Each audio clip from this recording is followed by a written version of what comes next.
Go. Oh, hello, my name is Carole Willis. I wanted to tell you something about my experiences as a member of the Board of Education. I arrived back in Montclair. Montclair is my hometown. I was born here and lived here a good portion of my life. I left and I came back. When I came back, it was the 1970s, and it was a time when we were involved in trying to desegregate the schools.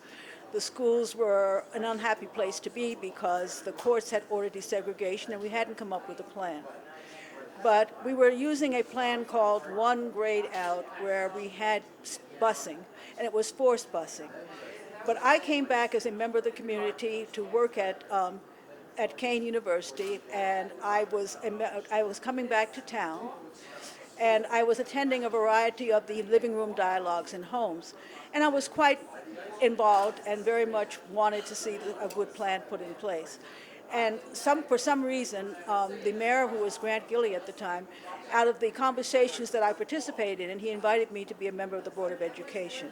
And so this was a very important part of what was happening, and I was very pleased to be appointed. I wanted to talk something about why the magnet schools worked. We had decided that the best way to desegregate the schools was to make schools good enough so that people would want to come. And that's what the magnet means. It has to do with schools with their own drawing power. And it was successful because we changed the curriculum of the schools. And we gave the schools each something special that the community wanted. And the town was divided into, the town is a rectangle in shape, in which the north end of town is predominantly white, and the south end of town was predominantly black. So we got a plan to integrate the town by putting the programs that people wanted in the opposite end of town, and that got people to ride buses. And it's been a successful plan because the schools were good enough that people wanted to come. Now, the other thing we did besides change the curriculum is that we also provided the transportation, which was the busing, and this was one of the drawing power. At the point where they wanted to go to the schools, the drawing power was the buses themselves. We also changed teachers. Some of the popular teachers, we got popular teachers that people wanted at the various schools. We put them all over town as well so that people were attracted to that. We created a gifted and talented magnet that drew most attention because it was that every child has gifts and talents, and it's the job of the schools to discover exactly what those talents are. And that was a very popular magnet that we had the largest draw for.